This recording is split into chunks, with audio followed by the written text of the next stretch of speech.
사실 오늘 본문은 당황스럽습니다. 주여 누구시니까? 주여 누구시니까?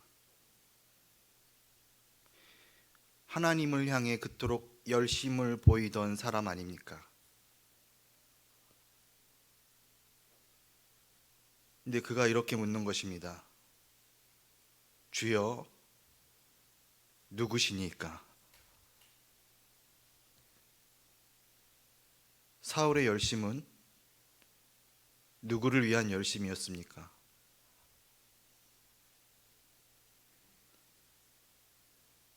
그는 알지 못하는 신을 섬긴 것입니다. 주여 누구시니까? 그리스도를 만나기 전 사울의 질문입니다. 위협과 살기가 넘칠 수밖에 없습니다. 그리스도를 만나기 전이기 때문입니다. 오늘 그가 길을 가다가 주님을 만났습니다. 그러나 정작 사울은 그분이 누구인지를 깨닫지 못했습니다. 요한복음의 저자인 사도 요한이 기록한 바와 같습니다. 빛이 어둠에 비치되 어둠은 깨닫지 못하더라. 요한복음 1장 5절입니다. 지금 어둠의 영이 사울의 눈을 가리고 있습니다. 그가 영적인 소경 상태이기 때문입니다. 그러나 훗날 바울은 이렇게 고백하게 됩니다. 어두운 데에 빛이 있으시라 하셨던 그 하나님께서 그 빛을 우리 마음에 비추셨느니라. 고린도후서 4장 6절입니다. 바울은 고린도 교회를 향해 창조주 하나님께서 구원자 하나님이 되셨다고 고백한 것입니다. 이스라엘의 하나님이 나의 하나님이 되신 것입니다. 사실 이 고백은 예수의 제자였던 도마와도 유사합니다. 요한복음 20장에 보면 도마가 대답하여 이르되 나의 주님이시요 나의 하나님이시니이다. 그가 주를 경험한 것입니다. 주여 누구시니까? 이 질문은 사울 자신에 대한 질문이기도 합니다. 사실 우리가 던지는 수많은 질문들은 어쩌면 나 자신을 이해하기 위한 내용들이 대부분이기 때문입니다. 따라서 종교개혁자였던 요한 칼뱅은 하나님에 대한 지식과 사람에 대한 지식이 서로 통한다고 설명한 것입니다. 내가 누구이기에? 출애굽기 3장에서 모세는 하나님을 향해 묻습니다. 따져 묻는 것입니다. 내가 누구이기에? 나 자신도 자신의 삶을 이해하지 못한다는 것입니다. 나는 누구인가? 20세기 독일의 순교자로 불렸던 디트리 보네퍼가 던진 질문입니다. 1944년 7월 그는 감옥에 갇힌 상태였습니다. 그가 히틀러에 대한 충성을 거절했기 때문입니다. 이것은 보네퍼가 독일을 배신한 것도 그가 정치 목사가 된 것도 아니었습니다. 그는 다만 모든 독일인이 히틀러를 향해 외치는 하일이라는 그 표현을 사용할 수 없다고 생각한 것입니다. 하일은 독일어로 구원을 뜻합니다. 누구보다 목사였던 보네퍼는 그 당시 독일인의 가장 큰 우상 숭배를 감지하게 된 것입니다. 그리고 그는 독일에 임할 그리스도의 심판을 두려워했습니다. 나는 누구인가? 끊임없이 흔들리며 불안해하던 보네퍼.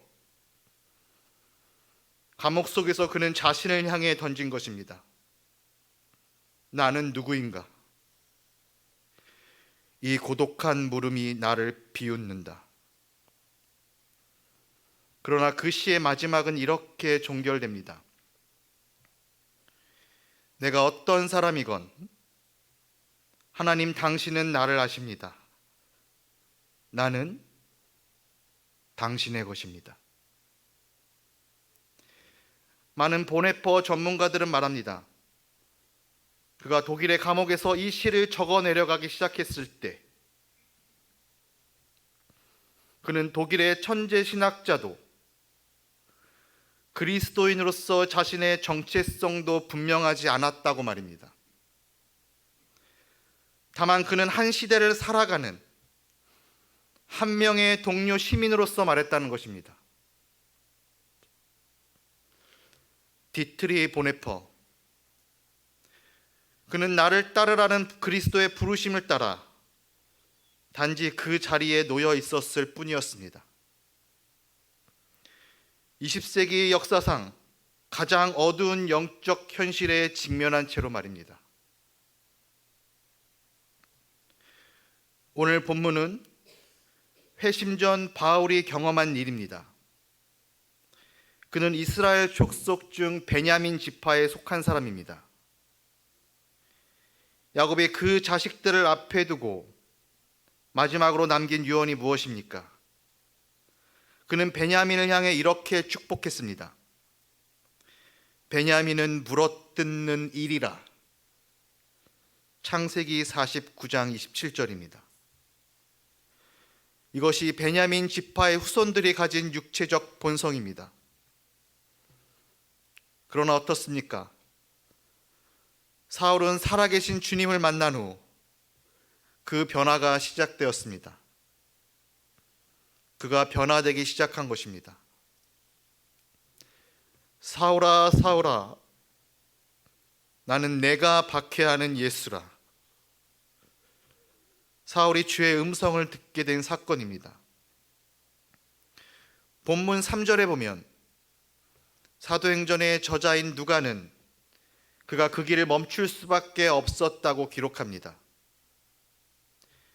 하늘로부터 너무나 강렬한 빛이 그를 둘러 비추었기 때문입니다. 놀라운 사실이 있습니다. 그 자리에 다른 많은 이들도 함께하고 있었지만 그들은 그 빛에 대해서는 보았을지라도 그 음성은 듣지 못했다는 사실입니다. 사울아, 사울아, 내가 왜 나를 박해하느냐? 사도행전 22장 7절입니다. 주님은 그리스도인을 향한 박해를 그리스도 자신을 향한 것으로 여기셨습니다. 그리스도와 그리스도인은 분리될 수 있는 관계가 아니었기 때문입니다. 주님이 그에게 내리신 사명은 이렇습니다. 내가 너를 이방인에게로 보내겠다는 것입니다. 이것은 사울이 지나온 모든 길에서 이제 떠나야만 한다는 사실을 의미했습니다. 그리고 훗날 바울은 이렇게 편지하게 됩니다. 나는 오직 뒤에 있는 것은 잊어버리고, 빌립보서 3장입니다. 부름의 상을 위하여 나아갔다는 것입니다. 그가 예루살렘에 거하는 주의 종들에게 행한 해로운 일은 그의 과거입니다. 사울이 율법적으로 바리새인이었을 때의 모습입니다. 그가 유대교의 전통 안에 갇혀 있었기 때문입니다. 사울의 눈이 닫혀 있었던 것입니다. 자신의 마지막이 가까워짐을 의식한 사도 바울, 그는 자신의 과거를 회상하며 이렇게 고백하게 됩니다. 자신이 죄인 중에 괴수아에 불과하다는 것입니다. 그러나 바울이 자신을 바라보는 시선과 주님이 그를 바라보는 시선은 결코 동일하지 않았습니다. 주님에게 있어서 사울의 과거는 그의 미래를 위한 준비였기 때문입니다. 오늘 본문 15절에 보면 이 사람은 택한 나의 그릇이라는 것입니다. 하나님의 뜻을 위해 준비된 그릇이라는 것입니다.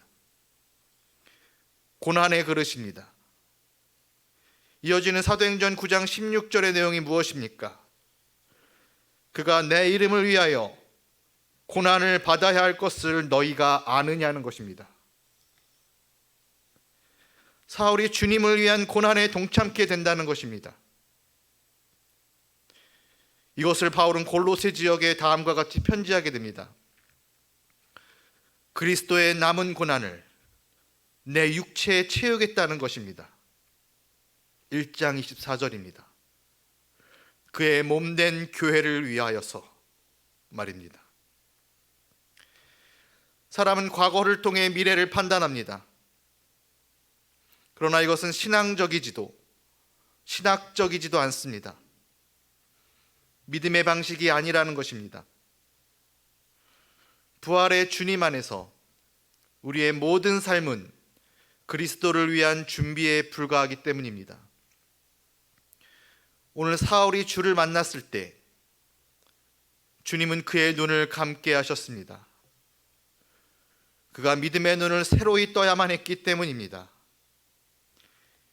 이것이 사울을 떠나 바울로 나아가는 과정이었습니다.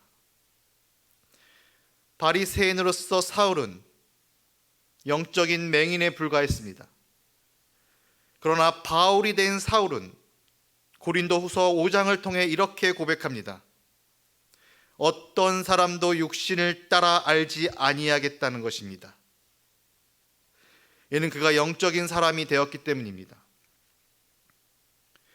사울은 자신의 눈이 감긴 그 어둠 속에서 3일간 아무것도 먹지도 마시지도 못했습니다.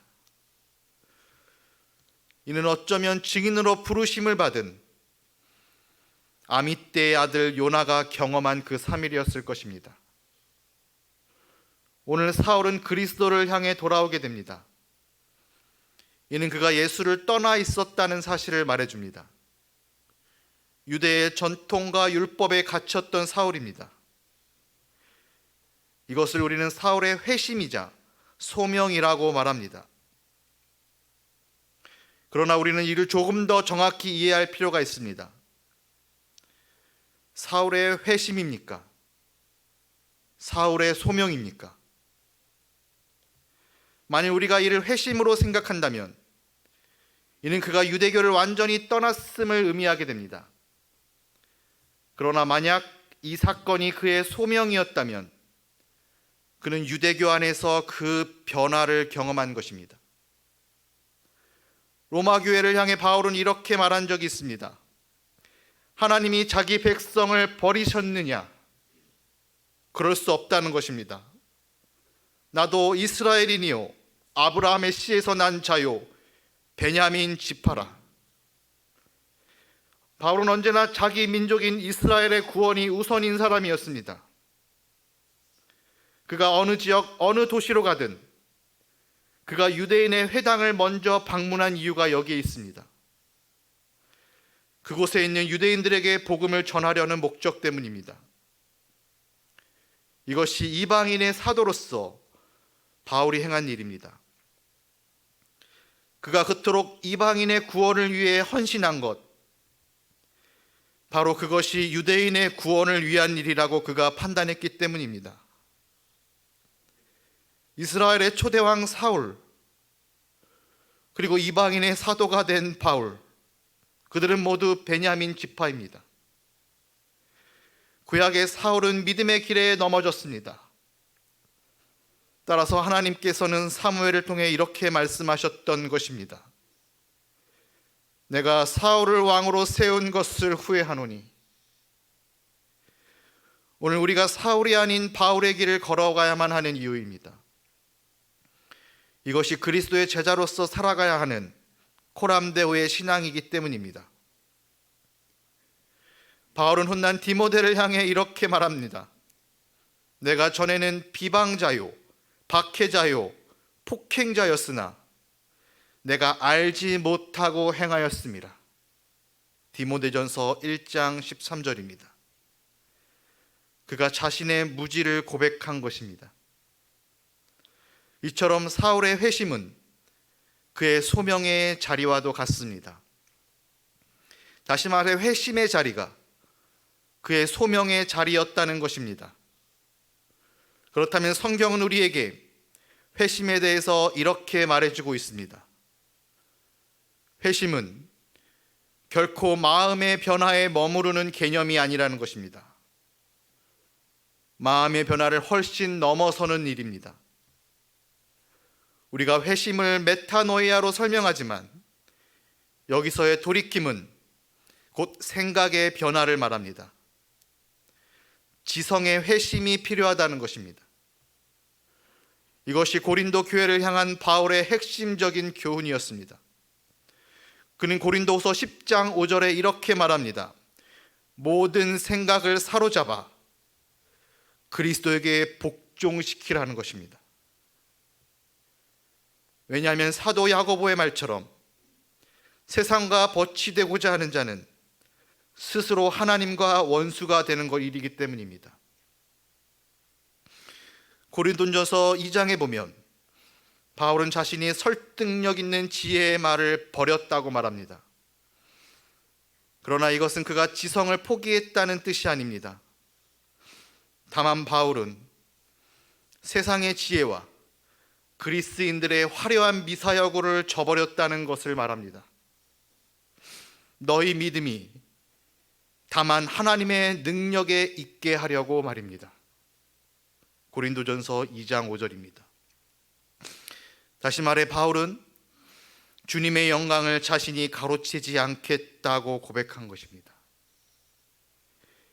이것이 회심한 자의 모습입니다. 골로새서 3장 10절의 말씀으로 마치겠습니다. 너희가 새 사람을 입었으니 이는 자기를 창조하신 이의 형상을 따라 지식에까지 새롭게 하심을 입은 자가 되어야 한다는 것입니다. 기도하시겠습니다. 살아계신 아버지 하나님, 이 시간 이렇게 우리가 기도하며 나아가길 원합니다. 주여 누구시니까? 주여 누구시니까? 주여 이 질문 속에는 우리 자신을 향한 질문이 있다고 봅니다. 주님, 나는 누구인가? 우리가 하나님 앞에서 우리의 정체성이 확인되는 것입니다. 하나님의 음성 없이 행한 우리의 모든 것들은 우리가 사울로서 행한 일임을 기억하며 우리가 지성의 회심과 태도의 변화로 주님 앞에 나아갈 수 있도록 이 시간 잠시 기도하며 나아가는 시간 됐으면 좋겠습니다. 함께 기도하시겠습니다. 살아계신 아버지 하나님, 이 시간 가운데 우리의 생각과 뜻과 의지를 주 앞에 내려놓습니다. 아버지 하나님, 우리의 뜻대로 행했던 모든 것들을 긍휼히 여겨 주시옵소서. 우리가 알지 못하고 행하였습니다. 살아계신 아버지, 이 시간 가운데 우리와 함께하여 주시옵소서. 영적인 어두운 현실 가운데 아버지여, 나는 누구인가 방황하는 영혼들 없게 하시고, 주여 누구시니까 묻는 영혼들 없게 하여 주시옵소서. 우리가 주님 앞에 있습니다. 우리가 사나 죽으나 주의 것입니다. 이 믿음이 우리 안에 온전히 굳건히 박히게 하여 주시옵소서. 우리가 지금 이 자리에 있는 것 주의 인도하심을 따라 이 자리에 있습니다. 우리의 힘과 능력으로 인한 것도 아니요, 우리의 의지와 뜻만으로 이루어진 것도 아닙니다. 거룩하신 아버지 하나님, 우리가 이 소명의 자리가 회심의 자리가 되게 하시고, 회심의 자리에서 우리의 소명을 발견하게 하여 주시옵소서. 우리의 연약한 심령들을 주님 앞에 내어놓습니다. 우리를 축복하여 주시옵소서. 우리를 부르사 믿음의 백성으로 택하여 주신 아버지 하나님, 그 부르심에 온전히 순종하며 살아가지 못하는 우리의 연약함을 불쌍히 여겨 주시옵소서. 이제 다시 우리가 주님의 그 귀한 부르심을 기억하길 원합니다. 그 부르심을 따라 날마다 은혜의 보좌를 사모하여 주시옵소서. 또한 우리의 전 인격이 주의 형상을 닮아가며 주님의 기쁨이 되는 삶이 되게 하여 주시옵소서. 우리와 함께 하시며 회복시키시는 예수 그리스도의 이름으로 기도드립니다. 아멘.